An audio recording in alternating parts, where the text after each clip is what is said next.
আসসালামু আলাইকুম ভিউয়ার্স। খুব মন ক্লান্ত নিয়ে আজকে আপনাদের মাঝে এই এরকম পরন্ত বিকালে বৃষ্টির মাঝে ভিডিও করার স্থান পাইতেছি না। এই কারণে 11 তলা ছাদের উপর এরকম একটা প্লেসে ছাদের বারান্দায় দাঁড়িয়ে আপনাদের জন্য অবশ্যই ভিডিও করতে আসলাম। আমার ভিডিওটা হলো এই চলমান বিশ্বকাপ 2026 সালে যে বিশ্বকাপটি হচ্ছে, চলমান এই বিশ্বকাপে অনেক বেদনাদায়ক জিনিস হয়েছে এই বিশ্বকাপে। তার ভিতরে গতকালকে যে ম্যাচটা হয়েছে স্পেনের সাথে মানে পর্তুগালের খেলাটা দেখার পরে সত্যি কথা, এবারকার বিশ্বকাপে আমি খেলা যতদিন বুঝি বুঝি এবং কি খেলা আমি যতদিন যাবৎ দেখি, আমি সত্যি ভাবছিলাম যে এই পর্তুগাল হয়তো এবারকার বিশ্বকাপটা নিতে পারে। কিন্তু গতকালকে একটা ভিডিও করে আপনাদের মাঝে পাবলিশ করেছিলাম, অবশ্যই দেখছেন শফিকুল শেয়ার ইউটিউব এবং ফেসবুকে। মানে পর্তুগাল আসলে একটা সেলফিশ টিম। এই সেলফিশ, এত ভালো ভালো খেলোয়াড়, এত সুন্দর সুন্দর খেলোয়াড়, বিশ্বমানের খেলোয়াড় এই পর্তুগাল টিমে আছে, কিন্তু এরা সেলফিশ কেন? কালকে রোনালদো একটা খেলার পরে এতগুলা মিডিয়াতে, এতগুলা জায়গায় ব্রাজিল হারার পরে হয়তো বাংলাদেশের মানুষের ব্রাজিলের সাপোর্টার বেশি, মনে একটু হীনখণ্ড হয়েছে। কিন্তু কোনো খেলোয়াড়ের প্রতি এরকম আবেগপ্রবণ হয়ে কোনো খেলোয়াড়ের প্রতি এইরকম একটা টিম নিয়ে যত না আলোচনা, একটা একটা খেলোয়াড় নিয়ে আলোচনা, সেটা হচ্ছে পর্তুগাল টিম। এবং কি হচ্ছেন ক্রিস্টিয়ানো রোনালদো। এই রোনালদো, আমি কেন এই ভিডিওটা বানাচ্ছি আমি বলি। আমি যখন খেলা দেখা বুঝি, সবে মাত্র খেলা দেখার আমার একটা হয়েছে, খেলা দেখা মোটামুটি বুঝি। আমি 2005 সাল থেকে 2006 সালের বিশ্বকাপ থেকে, তারপর থেকে আমি ফুটবল খেলাটা মোটামুটি একটা ব্রাজিল ওই ওই বিশ্বকাপে কে চ্যাম্পিয়ন হয় 2006 সালে, আমার মনে নেই। তারপর থেকে আমার ফুটবল খেলার প্রতি অন্যরকম একটা ধ্যান ধারণা। এরপর থেকে যে আমি ক্রিস্টিয়ানো রোনালদো খেলা দেখতাম, ম্যানচেস্টার ইউনাইটেড যখন থাকতো, তার বলের উপর দিয়ে পাও ঘোরানি, আধুনিক ফুটবলটা যেভাবে কারিগর করার চেষ্টা রোনালদোর আমি দেখছি। এবং কি ম্যানচেস্টার ইউনাইটেডে সে গুলগুলা করতো, এই কারণে ইতিহাসের শ্রেষ্ঠ ট্রান্সফর্ম হয়ে যায় হলো সে রিয়াল মাদ্রিদে সত্যি কথা 2013, 14, 15, 16, 17 সাল, 18 সাল পর্যন্ত যে রোনালদো খেলছে, একটা রাজকীয় খেলোয়াড় যেভাবে খেলে, এইরকম একটা খেলোয়াড়ে এইরকম ফুটবল খেলছে। এখানেই সে 4বার করে আসে। আমি পরিসংখ্যানটা পরে বলবো, কোথায় কি কত ট্রান্সফার গেছে, কোথায় কত ম্যাচ খেলছে, কোথায় কত গোল করছে, সামান্য কথাটা বলতেছি। সে রিয়াল মাদ্রিদে তার স্বর্ণ যুগ গেছে, স্বর্ণ একটা যুগ থাকে না মানুষের, সেই স্বর্ণ যুগটা সে রিয়াল মাদ্রিদে কাটিয়ে গেছে। রোনালদো এই মানের খেলোয়াড়। আর এইবার বিশ্বকাপে পর্তুগাল টিমটা হয়তো কোচে কোনো ব্যালেন্স করতে পারে না। এই পর্তুগালের কালকে রোনালদোরে মাত্র 6বার বল দি 19 বার বল দিছে।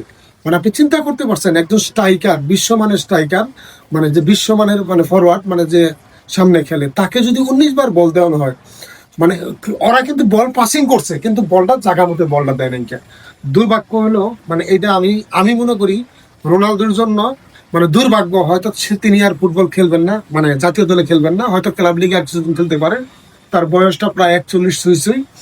আর এই বয়সে রোনালদো সত্যি আমার খুব মায়া লাগলো যে তার দেখে, তার এই খেলার সত্যি কথা, এই বিশ্বকাপে রোনালদোর খেলা দেখে আমি হতবাক না। রোনালদো খারাপ খেলে নাই কেন, সে খারাপ খেলার মতো লোক না, সে খারাপ খেলে নাই কেন।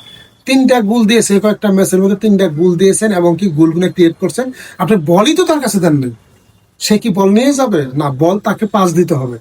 যারা আর্জেন্টিনার খেলা দেখেন, মেসিকে প্রত্যেকটা লোকে বল পাস দেয়, কিন্তু রোনালদোকে দেয়। এবারকার বিশ্বকাপে যদি বলেন যে সেলফিশ টিম কোনটা, সেটা হচ্ছে পর্তুগাল।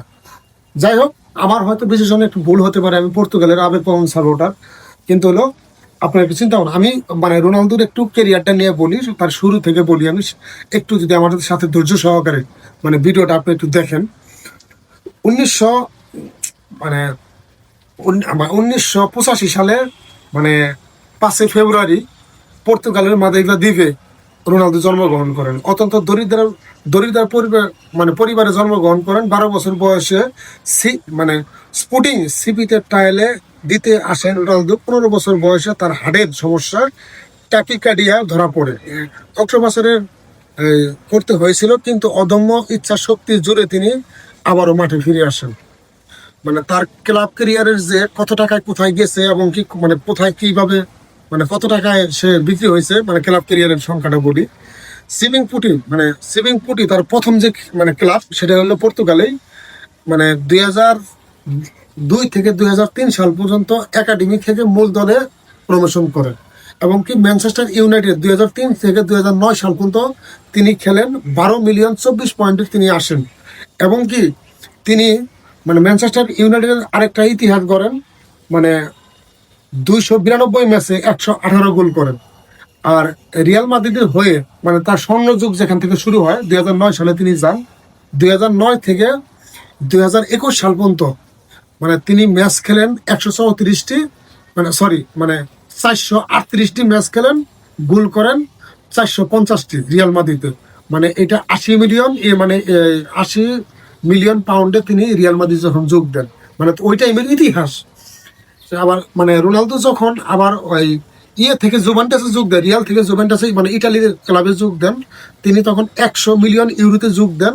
মানে সেখানে 2018 থেকে 2021 সাল পর্যন্ত 134টি ম্যাচ খেলেন, গোল করেন 101টি।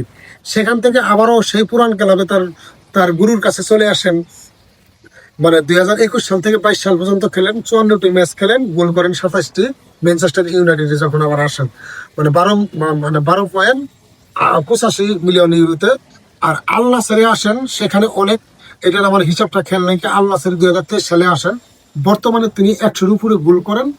আর তার আন্তর্জাতিক বিশ্বকাপ ও জাতীয় দল হিসাবে যে হিসাবটা, মানে এখানে জাতীয় দলের হয়ে ক্রিস্টিয়ানো রোনালদো জাতীয় দলের মানে সর্বোচ্চ গোলদাতা, মানে যত খেলোয়াড় আছে আর জাতীয় দলের ভিতরে সর্বোচ্চ গোলদাতা হচ্ছেন তিনি।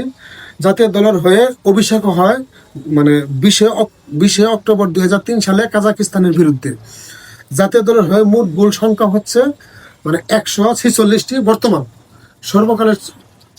সর্বকালের সর্বোচ্চ আন্তর্জাতিক গোলদাতা রোনালদো। কিন্তু বিশ্বকাপে মোট গোল সংখ্যা 11টি, তিনি মোট 26টি ম্যাচ খেলেছেন বিশ্বকাপে। আর রেকর্ড মানে তিনি একবার 6বার বিশ্বকাপ খেলেছেন, মানে প্রত্যেক বিশ্বকাপেই তার গোল দেওয়ার রয়েছে। মানে 6বার বিশ্বকাপে 2006 সালে, 10 সালে, 2014 সালে, 2018 সালে, 2022 সালে এবং সর্বশেষ 2026 সালে। এইটা হচ্ছে রোনালদোর মানে ক্যারিয়ারের মানে গোল সংখ্যার আমি আপনার মানে পুরা ডিটেলস বললাম। আর তিনি যে অর্জনগুলা করেছেন, মানে ভ্যালন্ডিয়ার 5বার ভ্যালন্ডিয়ার পাইছেন, মানে 2008 সালে, 2013 সালে, 2014 সালে, 2016 সালে, 2017 সালে, মানে 5বার ভ্যালন্ডিয়ার পাইছেন। ওয়েফা চ্যাম্পিয়ন লিগ জিতছেন, মানে ম্যানচেস্টার ইউনাইটেড থাকতে হলে একবার, মানে মোট 5বার জিতছে, রিয়াল মাদ্রিদে 4বার।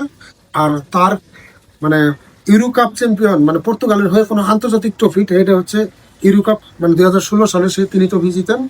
রোনালদো তার জীবনে যেগুলা সে মানে ক্যারিয়ারে অর্জন করছে সবগুলো আমি এই ভিডিওর মাধ্যমে তুলে ধরলাম। হয়তো আমি আমার ভুলও হতে পারে, যাই হোক আমি এগুলা গুগল থেকে রিসার্চ করে বের করে আপনাদের মাঝে তুলে ধরলাম। আর রোনালদোর আমি এই ভক্ত হয়ে মানে কত খেলা রিয়াল মাদ্রিদের, যখন রিয়াল মাদ্রিদে রোনালদো থেকে রিয়াল মাদ্রিদে যায়, তখন মানে বার্সেলোনার খেলে হলো মেসি আর রোনালদোর সাথে যে একটা মানে এরকম দ্রুত চলতো, তখন রিয়াল মাদ্রিদে খেলতো গ্যারাথ বেল, করিম বেনজেমা, হিগোয়েন, মানে আরো আমি অনেক খেলোয়াড়ের নাম জানি, ভিডিওটা অনেক দীর্ঘ হয়ে যেতেছে কিন্তু হয়তো খেলোয়াড়ের নাম বলবো না। আর এদিকে যখন খেলতো মেসি, নেইমার, সুয়ারেস, মানে একটা খেলা যে কার কম্পিটিশন করে, সেটা রিয়াল আর বার্সার খেলা ওই টাইমে না দেখলে, যারা এই ফুটবল খেলাকে ভালোবাসেন, এখন যারা বিশ্বকাপ আসলে আরে মৌসুমী খেলা যারা দেখেন, মানে ওই যে মৌসুমী খেলা মানে কি, এই আমি ব্রাজিল, এই আর্জেন্টিনার, এই আমি অমুক দল, এরকম না। যারা ফুটবল বিশ্লেষণ করে, আসলে এই সত্যি কথা, মানে রোনালদোর খেলা আর দেখতে পারবো না, হয়তো জাতীয় দলে খেলা দেখতে পারবো না। মানে আমি রোনালদোর ছোট্ট একজন ভক্ত হয়ে, ছোট্ট একজন সাপোর্টার হয়ে, মানে সত্যি আজকে আমি মানে ভরাক্লান্ত মন নিয়ে রোনালদোর কালকে কান্নার দৃশ্য দেখে আমার চোখ দিয়ে বয়ে পানি পড়লো। আমি আর দেখতে না পেয়ে অবশ্যই টিভিটা বন্ধ করে ফেললাম। আর মিডিয়াতে, ফেসবুক প্রিন্টিং মিডিয়াতে, আন্তর্জাতিক মিডিয়াতে এত আলোচনা রোনালদোকে নিয়ে, ঠিক আছে, আর এই পর্তুগালকে টিমকে নিয়ে, হয়তো এরকম মহাতারকার খেলা আমরা আর দেখতে পারবো না। যাই হোক, আমি হয়তো আর এই পর্তুগালকে নিয়ে এরকম ভিডিও বানাবো না, রোনালদোকে নিয়ে ভিডিও বানাবো না। আমার শেষ ইচ্ছা ছিল যে রোনালদোকে নিয়ে এরকম মানে ম্যাচ শেষে একটা ভিডিও বানাবো। এই তো হয়তো রোনালদো কেরিয়ার শেষ, জাতীয় দলে আর খেলা দেখতে পারবো না। জাতীয় দলের যে তার একটা জার্সি আছে পর্তুগালের লোগো, হয়তো আর দেখতে পারবো না। যাই হোক, পর্তুগালের সাপোর্টার যারা, অবশ্যই আমার ভিডিওটা শেয়ার করবেন, লাইক করবেন, কমেন্ট করবেন।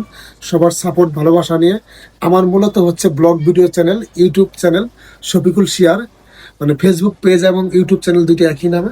সবাই সাপোর্ট দিবেন, ভালোবাসা দিবেন। রোনালদোর জন্য শুভকামনা, যেখানেই থাকুক আর যতদিন খেলুক। তার হয়তো বয়স হয়ে গেছে, এখন অবসর নেওয়ার পালা, সে হয়তো অবসর নেব। যাই হোক, রোনালদোর জন্য শুভকামনা রইল। তিনি এখন যেখানে থাকুক, সুস্থ থাকুক, ভালো থাকুক, এটাই আমরা কাম্য। আসসালামু আলাইকুম।